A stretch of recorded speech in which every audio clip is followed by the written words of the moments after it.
θέλω να το αφιερώσω εξαιρετικά σε όλες τις γυναικάρες που βρίσκονται απόψε εδώ μέσα. Κορίτσια, για σας! Η γυναίκα θέλει αγάπη που να είναι αληθινή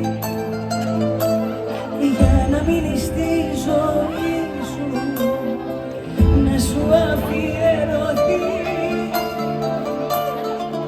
Η γυναίκα που αγαπάει ξέρει και να συγχωρεί και να αλλάξει τη ζωή